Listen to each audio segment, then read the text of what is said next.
안녕하십니까. 지금부터 욱 하는 성질 죽이기 이란 제목으로 여러분과 함께 공유하도록 하겠습니다. 행복하고 싶으면 분노를 조절하라. 욱 하는 성질 죽이기. 우리 주변에서는, 주변에 볼 것 같으면 상당히 성숙하지 못한 사람들 가운데서 욱 하는 성질 때문에 스스로 망가지거나 신뢰감을 잃거나 사람이 말하면은 위신이 완전히 실추하는 그런 사람을 볼 수가 있습니다.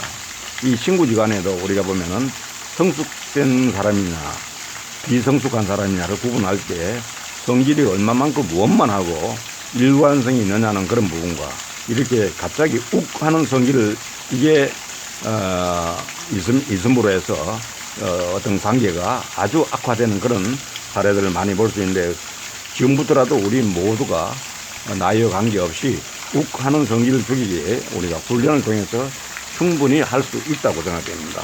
그래서 한번 같이 노력해 보도록 하겠습니다. 아무쪼록 끝까지 경청해 주시고 구독과 좋아요를 눌러주시면 앞으로 계속해서 좋은 관계를 형성하고 좋은 자료로서 여러분에게 보답을 해드릴 것을 약속드리겠습니다.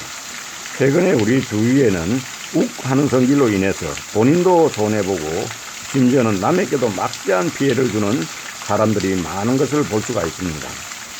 이러한 분노는 잔혹한 범죄의 원인, 다시 말하면 분노로 인한 살인 비율이 43.9%가 되기도 한다고 합니다.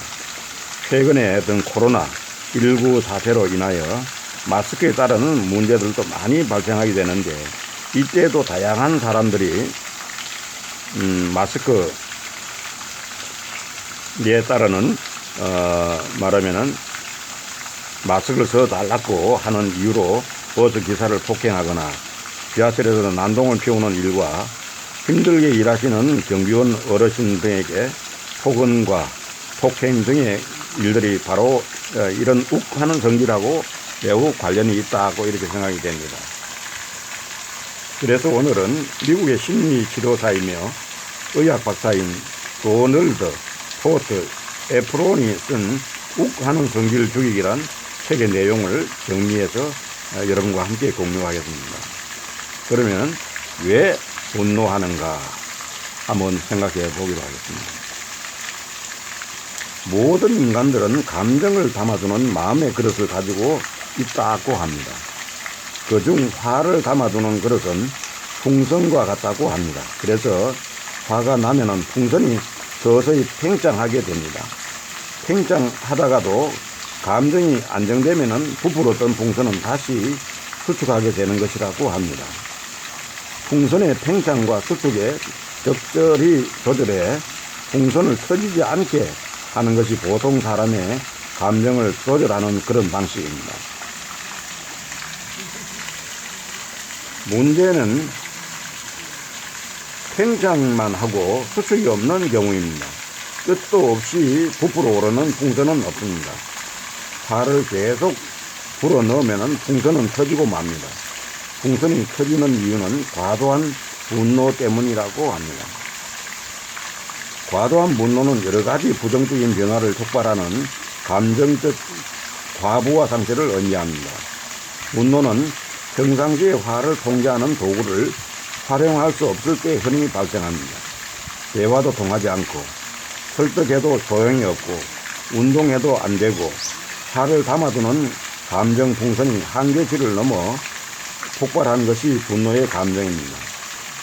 분노는 이상적 인식의 상실, 정상적인 자기 인식의 상실, 행동 통제력의 상실과 함께 다른 사람으로 돌변하게 만드는 것을 경험하게 합니다.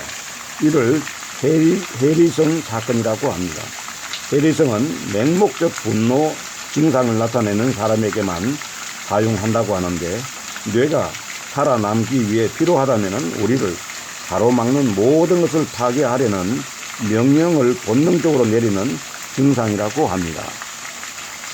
이러한 맹목적 분노는 화를 낸 상황에 대해서 전혀 기억하지 못하거나 극히 일부만 기억한다는데, 술에 만취했을 때 기억 못하는 것과 비슷한 경우일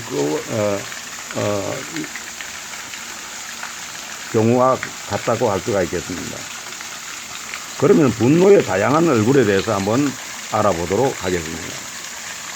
이러한 분노에는 몇 가지 종류가 있다고 하는데, 경고 신호도 없이 갑자기 터져나오는 돌발성 분노, 오랫동안 쌓인 게 터져나오는 잠재적 분노, 자신의 생명에 위협을 느끼고 방어를 위해 취하는 생존성 분노, 자신의 마음대로 할 수 없는 경우에서 비롯되는 체념성 분노, 수치감이나 모멸감에서 오는 분노, 누군가에게 버림받음에서 비롯되는 분노가 있습니다.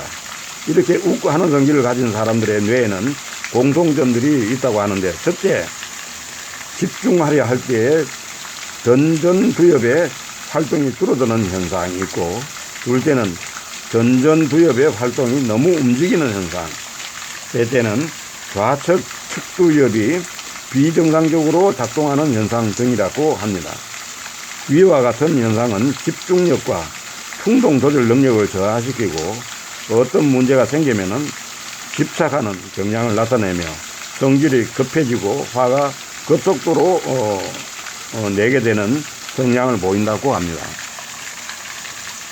아무리 적은 분노도 다른 사람과의 자의식을 손상시킬 수 있고, 뇌가 차츰 무의식 상태에 빠지는 데 익숙해지면은 그 전보다 더 강력하고 오랜 시간 동안 분노를 터뜨리게 되는 것이기에 더욱 우리들을 안타깝게 만들 수 있는 것이 분노라는 괴물이라고 할 수 있습니다.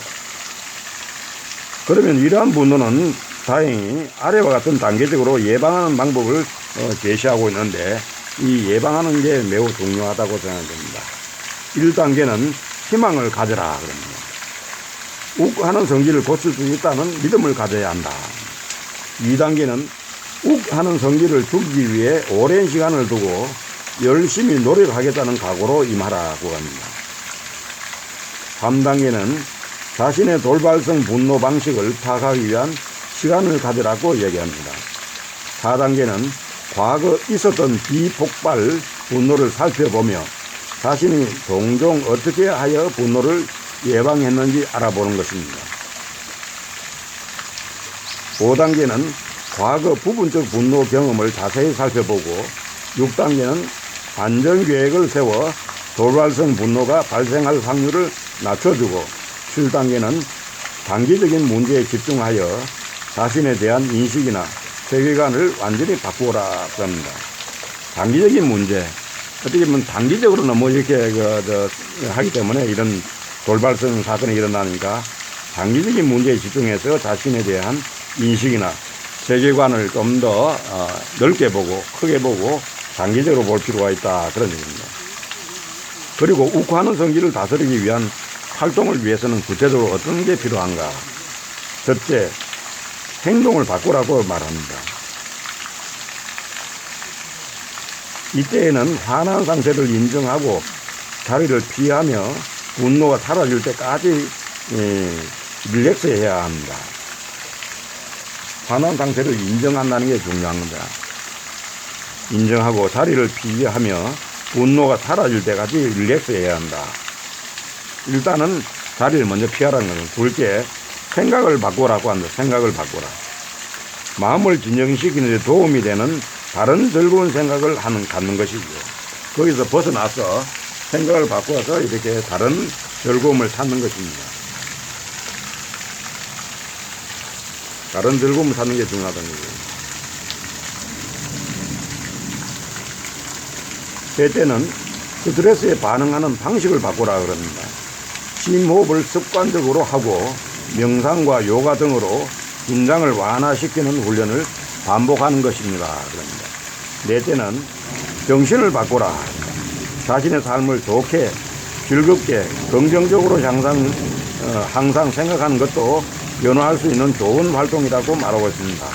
그래서 여기서 바꿔야 될 게 네 가지인데, 행동을 바꾸고, 생각을 바꾸고, 스트레스에 반응하는 방식을 바꾸고, 정신을 바꾸을 것 같으면은 또 우리가 이런 욱하는 성질을 죽일 수 있지 않나, 그런 생각입니다. 예, 앞에도 말씀드렸지만은 심하게 화를 내거나 분노하는 행동을 표출하는 것은 어떠한 이유라도 본인에게 엄청난 손해와 손실을 발생시키다는 것을 우리는 이미 알고 있습니다. 항상 자신과 남에 대하여 인정하고 존중하는 마음을 갖는다면 이해하는 마음도 넓어짐으로써 사소한 오해도 줄어들어 남에 대한 피해의식이 없이 편안한 마음으로 생활할 수가 있지 않을까 이래 생각합니다. 화와 분노가 없는 밝은 세상이 오기를 바라면서 이만 드리도록 하겠습니다. 아무쪼록 오늘도 즐겁고 행복한 하루가 되시기 바랍니다.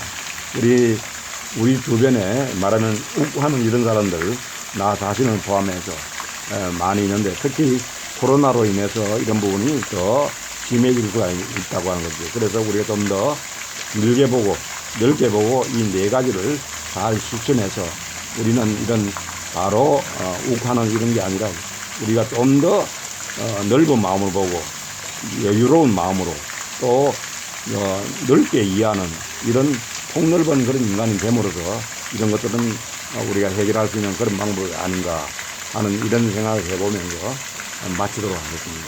감사합니다.